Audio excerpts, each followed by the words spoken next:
Oke. Pertama, kita kalau kita lihat di bagian project sini, teman-teman, di sini di bagian Java, di dalam project Java itu, sorry, di Kotlin, di sini ada dua folder ya, dua folder yaitu ada model, kemudian ada koneksi. Koneksi ini di sini ada yang pertama dia menghubungkan ke URL projectnya.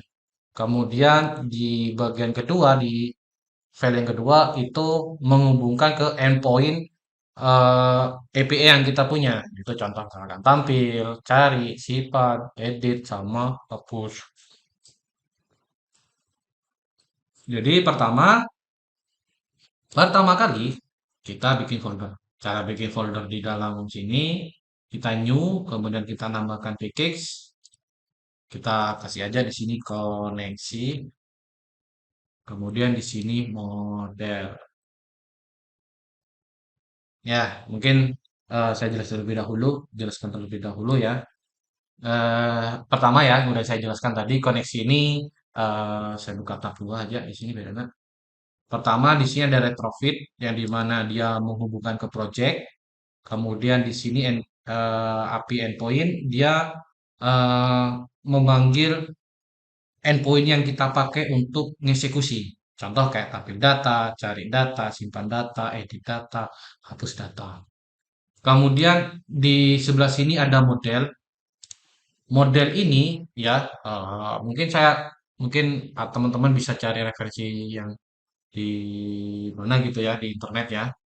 Kalau model saya gunakan ada dua teman-teman. Yang pertama ada yang menggunakan model untuk menampilkan data yang dalam bentuk array, menampilkan data dalam bentuk objek. Array objek itu kayak gimana? Ya mungkin saya bedakan array dan objek. Mungkin saya contohkan gambarnya ya. Hmm, nah ini nih. Oh, sorry. Crash tapi. Hmm, hmm, hmm, hmm. Hmm. Oh ini teman-teman, sorry. Nah jadi kalau misalkan array, ya kalau array itu kan mungkin teman-teman bisa lihat di bagian tampil data ya.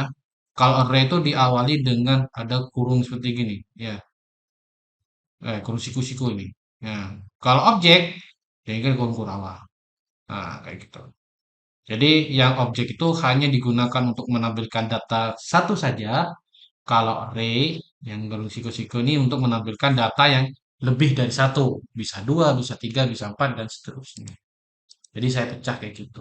Isi datanya sama, sama ya. Kalau yang di objek sama array kalau dari persamaan ya, mungkin saya samakan kayak gini aja biar biar tahu, kelihatan ya. Bedanya kalau di sini, dalam di barisan ini ya, ini sama untuk menampilkan respon sukses, sukses sama berhasil ya. Pesannya apa, kemudian data. Ini dapat dari mana? Saya buka terlebih dahulu di API-nya. Oke, saya buka ini ya, udah saya buka Visual Studio Code. Yang diambil tuh yang mana? Yang ini nih, responnya.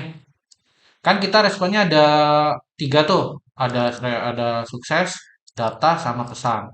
Kita tampung ke dalam model, yang dimana modelnya tuh buat ngambil respon, yaitu sukses pesan, data. Nah, cuman bedanya adalah kalau misalkan datanya banyak itu ditampung dengan array. Kalau sedikit itu tidak ditampung data array, hanya langsung ke dalam model user, model user. Model user ini teman-teman saya samakan dengan yang ada di bagian sini. Di sini kan ada ID CRUD tuh, ya mungkin saya agak lebih kecil ya. ID CRUD, nama, jenis kelamin, nomor HP. Nanti nampung datanya di mana? Nampung datanya kayak tadi, di sebelah tadi tuh, di sini nih, nampung datanya. Ya kayak gitu ya. Oke, langkah pertama kita bisa bikin file modelnya terlebih dahulu, ya biar gak terlalu lama. Di sini Modelnya ada apa tadi ya? Saya klik model ya. Model klik. Ada ray,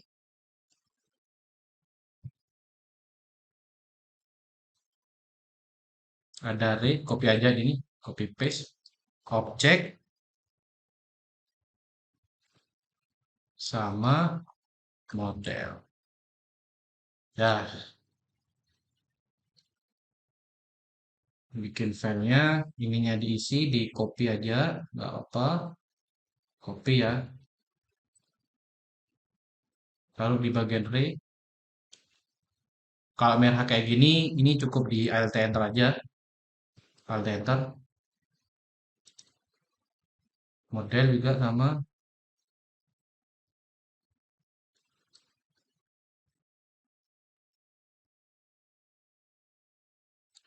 Alt Enter, Alt Enter. Objek, mungkin ini terlalu boros ya. Kalau saya sih terlalu boros, terlalu boros. Jadi saya ada dua untuk menampilkan data ya. Biasanya bisa sih dengan satu cara, tapi saya lupa. Jadi saya hanya bisa memberi seperti ini saja dulu lebih dahulu. Nanti teman-teman bisa cari referensi yang lain ya. Misalkan kita punya data array sama data objek, tapi dalam satu model gitu. Oke ya, udah ya. Modelnya udah kita tambahkan. Ingat ya, model ini harus sama dengan yang ada di API sini. Harus sesuai responnya. Ini responnya, bukan ini. Ini yang ambil dari tabel, yang kolom-kolom ya, kolom CUD-nya. Kalau ini respon yang akan kita bawa ke Android. Kalau misalkan di sini ID, berarti ini ID. Ya, kayak gitu ya. Nama, jenis kelamin, nomor HP. Oke, responnya juga sama. Responnya juga kalau misalnya sukses, dia bentuknya nol, bukan string, berarti integer. Kalau kayak gini, ini string, ya string. Kalau data ini kalau misalkan tidak ada array, berarti ini objek. Kalau misalkan data itu banyak, itu pakai array seperti ini. Selanjutnya, kita bikin koneksi. Bikin koneksi ya. Klik di bagian koneksi. Pertama kita bikin file retrofit, file kotlin, retrofit. Kita copy, kemudian kita paste. Ctrl C, Ctrl F. API, and ya samakan ya tulisannya ya, dan nggak error kalian. Nanti ada yang error, mungkin karena itu kesalahan penulisan. Ini ya, API endpoint A, E, B. Jasa. Oke, seperti ini. Pertama, kita di bagian retrofit, kita copy, kita taruh di sini. Ya, kita Alt Enter.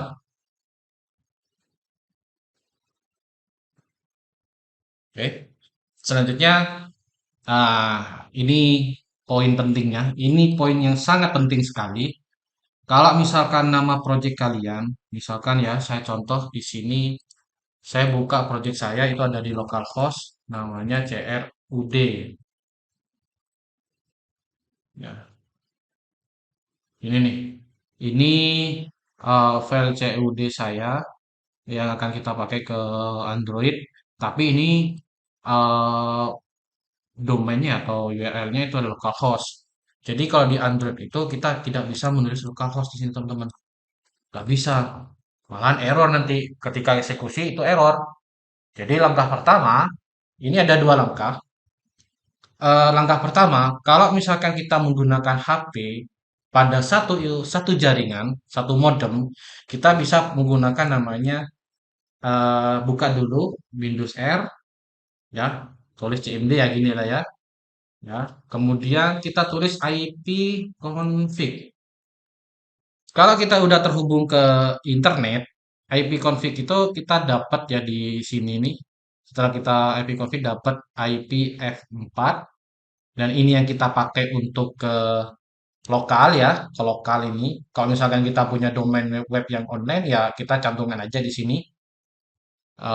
Selanjutnya, kalau misalkan kita satu internet ya, satu internet dengan dengan perangkat HP kita yang sebagai emulator, diwajibkan menggunakan IPv4.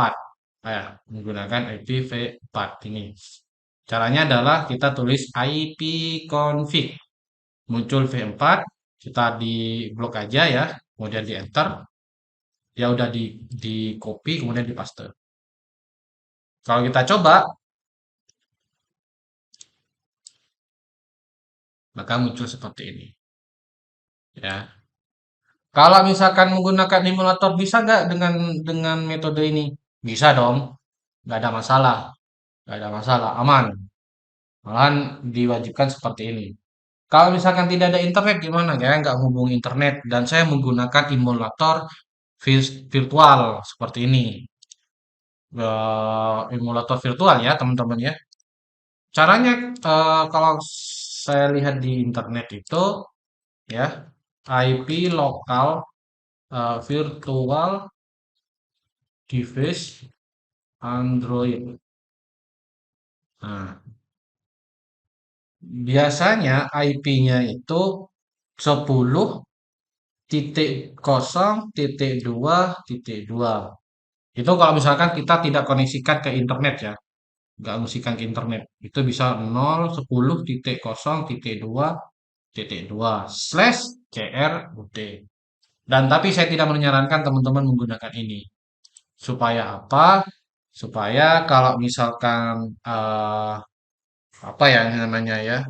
Karena gini teman-teman, kita menjalankan Android itu ya harus online terus. Kadang-kadang kalau misalkan kita offline, biasanya itu gagal. Tuh. Untuk menghindari masalah ya, kita nggak apa-apa lah ya, online kan saja walaupun jaringannya tidak stabil. Oke, udah seperti ini. Selanjutnya ke bagian endpoint. Endpoint di bagian koneksi, kita copy paste saja. Nanti saya jelaskan. Nah, error.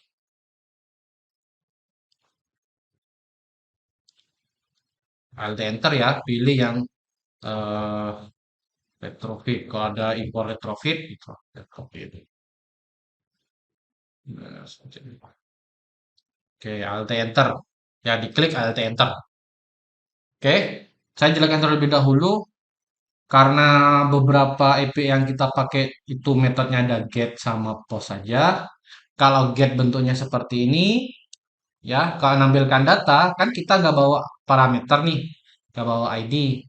Maka hasilnya seperti ini. Dan di terakhir ada recall, ada call. Call ini adalah ketika kita mengasih sebuah API, kita akan membawa sebuah respon data ke dalam bentuk model.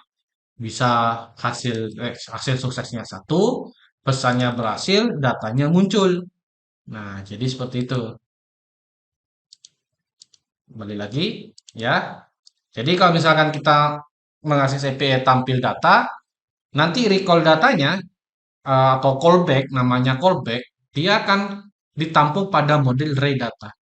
Kenapa ray data? Karena tampil data yang kita punya ini adalah menampilkan banyaknya data, bukan satu data, tapi banyaknya data. Beda dengan cari. Cari ini dia menggunakan model objek data. Hanya satu data, akan tetapi dia membawa namanya ID. ID CRUD. Gimana caranya pengen tahu? Caranya adalah ketika kita lihat di file cari, di sini kita punya namanya parameter CRUD. Kita tampung di sini namanya CRUD, ID CRUD dengan kata kunci query. Mungkin di sini ada dua untuk get yang menggunakan query sama menggunakan pet.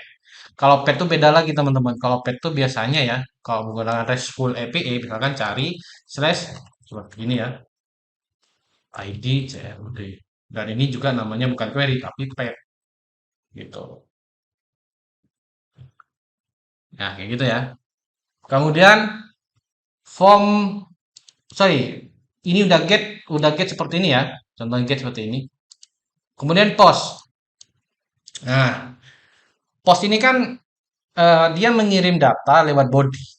Kalau kita udah dieksekusi di bagian eh, tes API-nya, kan kita pakai URL encode atau menggunakan form data.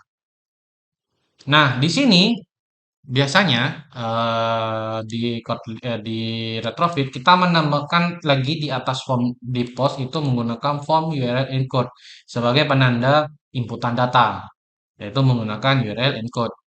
Dan field ya, fieldnya ini kita ngikuti yang ada di sini teman-teman. Kalau di sini nama berarti nama, di sini jenis kelamin berarti ini jenis kelamin. Kalau nomor telepon berarti nomor telepon. Ini nomor HP ya, ini nomor HP. Kalau ada lagi, biasanya kan gimana? Kalau ada lagi ya tinggal kasih koma, ya kita tambahkan lagi seperti ini. Kemudian misalkan di sini ada ID CRUD, berarti di sini juga ID CRUD. Nah kayak gitu tuh. Ya kan di sini kan cuma ada tiga nih, ada tiga.